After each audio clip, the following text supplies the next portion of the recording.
Hello friends, welcome to wise Gyan. आज हम लोग मोटर व्हीकल एक्ट 1988 के चैप्टर 11 को डिस्कस करेंगे।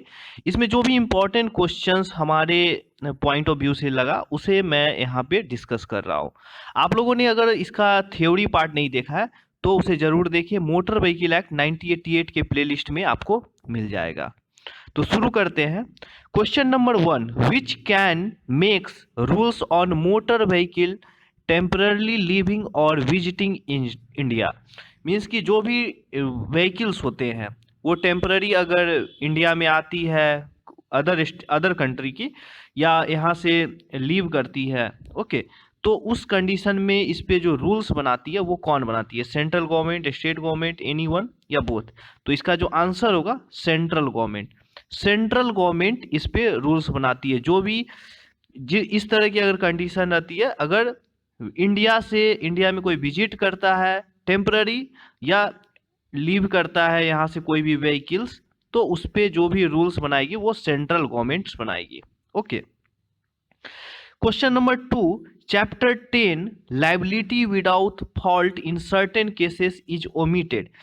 तो ये जो प्रिंसिपल एक्ट है मोटर व्हीकल एक्ट 1988 में, उसको ये जो liability without fault in certain cases है इसको ओमिट कर दिया गया। उसके जगह सब्सटीट्यूट किया गया चैप्टर 11 जो हम लोग डिस्कस किए थे जो प्रीवियस लेक्चर में। ओके, तो इसे ओमिट कर दिया गया, तो इसका जो आंसर होगा true. Question number 3, registration of authorised insurer will be done. Means कि जो ऑथराइज्ड इंश्योरर के बारे में हम लोगों ने पढ़ा था चैप्टर 11 में कि कौन जो ऑथराइज्ड इंश्योरर होंगे उनका रजिस्ट्रेशन किससे होना चाहिए? आरबीआई के द्वारा, सेबी के द्वारा, आईआरडीए के द्वारा या एलआईसी के द्वारा? तो हम लोगों ने वहाँ पे पढ़ा था IRDA, insurance regulatory and development authority. ये जो फुल फॉर्म होता है आईआरडीए।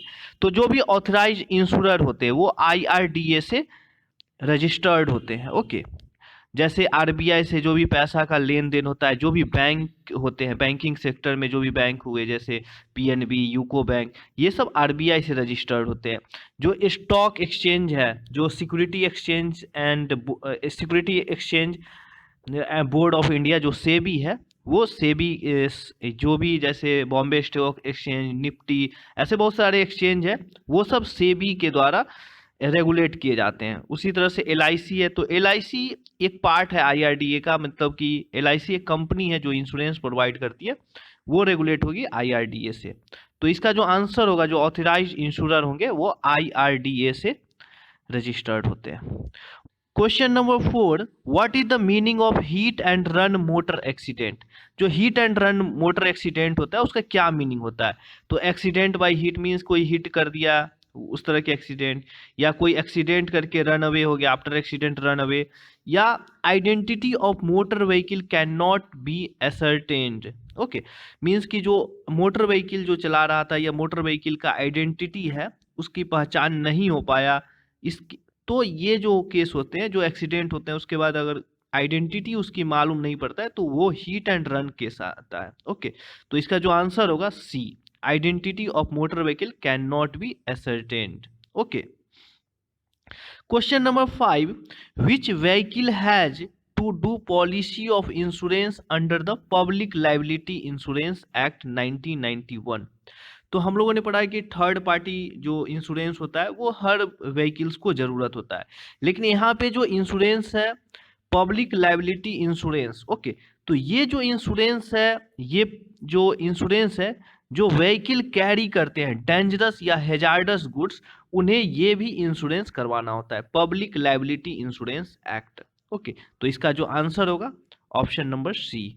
ओके, नेक्स्ट जो हमारा है question number 6, the payment shall be made by the insurance company within a maximum period of dash month from the date of receipt of such record of settlement. Means की claims and tribunal से अगर settlement हो जाता है तो जो payment है insurance company को प्रोवाइड करना है, वो प्रोवाइड करना है with in 1 month. Okay, 1 month में मतलब 30 दिनों के अंदर उसे पेमेंट कर देना है इंश्योरेंस कंपनी को, जो भी थर्ड पार्टी है उसको इंश्योरेंस प्रोवाइड कर देना है। ओके, नेक्स्ट जो हमारा है question number 7, claims tribunal constituted under section okay, जो क्लेम्स ट्रिब्यूनल्स के बारे में हम लोग बात करेंगे, हम लोग जो नेक्स्ट चैप्टर पढ़ेंगे क्लेम्स ट्रिब्यूनल्स ही पढ़ेंगे, तो उसमें हम लोग पढ़ेंगे, यहाँ पे भी मेंशन थे, जो चैप्टर 11 थे वहाँ पे हम लोगों ने पढ़ा था, जो क्लेम्स ट्रिब्यूनल जो गठित होता है वो किस सेक्शन के तहत गठित हुआ है। तो ये जो सेक्शन है, ये जो ऑप्शन है 164, 165, 166, 167, तो इसका जो आंसर है 165। ओके, 165 के तहत क्लेम्स ट्रिब्यूनल्स गठित हुआ। तो ये सब चीजें आपको ध्यान में रखना है कि किस सेक्शन के तहत, आपको सारे सेक्शंस को ध्यान में नहीं रखना है, बस ध्यान में रखना है कि कौन से सेक्शन में क्या गठित हुआ, जो इंपॉर्टेंट है तो उसका सेक्शन के साथ भी आपको याद रखना होगा। जैसे ये क्लेम्स ट्रिब्यूनल्स कब किस सेक्शन के तहत गठित हुआ है, तो 165 के तहत गठित हुआ है। ओके, नेक्स्ट जो हमारा है question number 8, transfers of the ownership of the motor vehicle to another person in respect of which such insurance will be. Okay, जो ट्रांसफर करते हैं ओनरशिप के, मीन्स कि हमने व्हीकल्स को बेच दिया किसी को या किसी को गिफ्ट दे दिया, तो इस केस में अगर हम ट्रांसफर करते हैं ओनरशिप का, तो जो हमने व्हीकल्स करते हैं तो व्हीकल्स का हमने इंश्योरेंस करवाया, तो उसका इंश्योरेंस भी ट्रांसफर हो जाएगा। तो इसका जो आंसर होगा also transfer. Okay, insurance will be also transfer. Okay, not transfer, partial transfer, none, ये सब सारे गलत हैं। ओके, इसके जो आंसर होंगे also transfer, option number A. Okay, question number 9, the transferee shall apply with in dash days. Okay, जो भी ट्रांसफर होता है, जैसे ट्रांसफर ऑफ ओनरशिप हुआ, तो उस केस में जो ट्रांसफर होगा जो इंश्योरेंस का, तो उनको विद इन कितने दिनों के अंदर उसको प्रिस्क्राइब्ड इंश्योरर के पास जाके नेसेसरी चेंजेज है, अपने नाम को चेंज करवाना, ये सब चीजें करवाना होता है। तो इसका जो आंसर होगा with in 14 days, with in 14 दिनों के अंदर उसे ट्रांसफर करवाना होता है। ट्रांसफर वो तो खुद हो जाता है, लेकिन आपको जो नेसेसरी चेंजेज है, उसमें नेम हुए, जो भी पॉलिसी आपको कुछ चेंजेज करना है, एक्स्ट्रा कुछ पॉलिसी लेनी है, तो आप चेंजेज कर सकते हैं। तो ये जो आंसर होगा इसका 14 डेज। ओके, अगर इस विद इन द पीरियड अगर ट्रांसफर होता है, और with in the period means कि किसी ने गिफ्ट दिया और उसके बाद एक्सीडेंट हो जाता है, उसने कोई भी तरह के चेंजेज नहीं करवाए, तो ऐसा नहीं कि जो इंश्योरेंस कंपनी है वो मना करेगी कि हाँ मैं अब आपको कोई भी पैसे नहीं दूंगा क्योंकि आपने किसी भी तरह के नेसेसरी चेंजेज नहीं करवाए। ऐसा नहीं हो सकता है, उन्हें चेंज करना होगा, उन्हें मतलब देने होंगे कंपनसेशन, थर्ड पार्टी को, इंश्योरेंस कंपनी को प्रोवाइड करना होगा। नेक्स्ट जो हमारा है question number 10, in respect of death of any person resulting from a hit and run motor accident, a fixed sum of dash rupees और such higher amount as may be prescribed by the central government. Means कि अगर कोई hit and run motor accident का case है, okay, तो उसमें जो fixed सम है, फिक्स्ड सम क्या है, 2 लाख, 2 लाख रुपया अगर किसी का डेथ होता है, okay, death hit and run में डेथ होता है, तो मैक्स मतलब फिक्स्ड सम है 2 लाख रुपए या उससे भी ज्यादा का अमाउंट सेंट्रल गवर्नमेंट प्रिस्क्राइब की हुई है। ओके,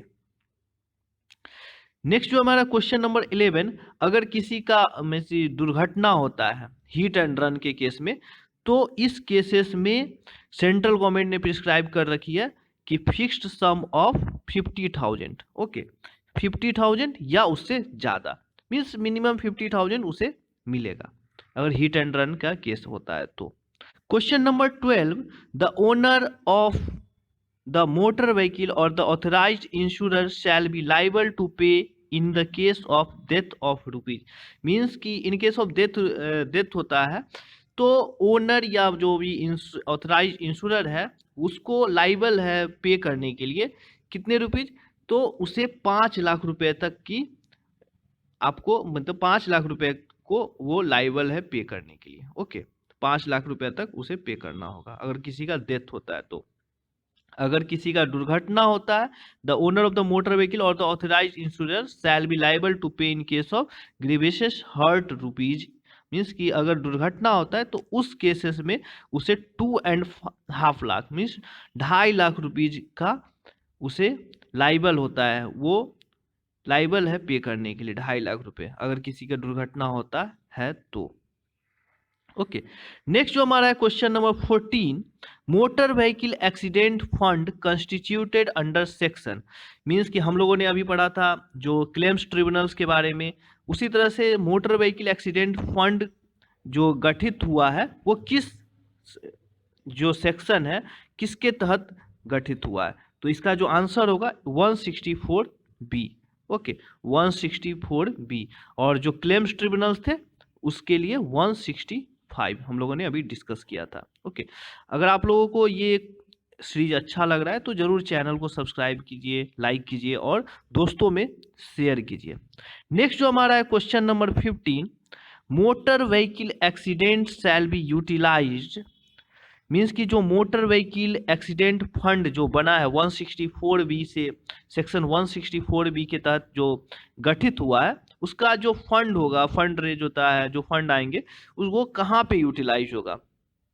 ऑप्शन है treatment of the person injured in road accident.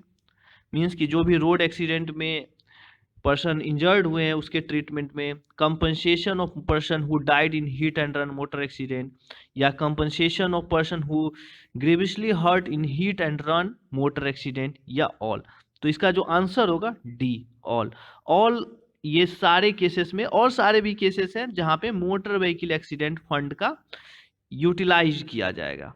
Okay, तो आज हम लोगों ने जो चैप्टर 11 के जो इंपॉर्टेंट क्वेश्चंस थे उसे डिस्कस किए। ये जो क्वेश्चन थे चैप्टर 9 के थे और ये जो क्वेश्चन थे वो चैप्टर 10। तो चैप्टर 10 में तो हम लोगों ने कुछ नहीं पढ़ा था क्योंकि इसे ओमिट कर दिया गया, और चैप्टर 1 में सिर्फ एक ही सेक्शन थे जो इम्पोर्टेंट नहीं थे। बस आपको ध्यान में रखना है कि जो भी टेम्पररी लिविंग और विजिटिंग इंडिया होते हैं, जो भी व्हीकल्स होते हैं, उस पर सेंट्रल गवर्नमेंट रूल्स बनाती है। तो आज के लिए हम लोगों ने ये डिस्कस किया। तो थैंक्स फॉर वॉचिंग।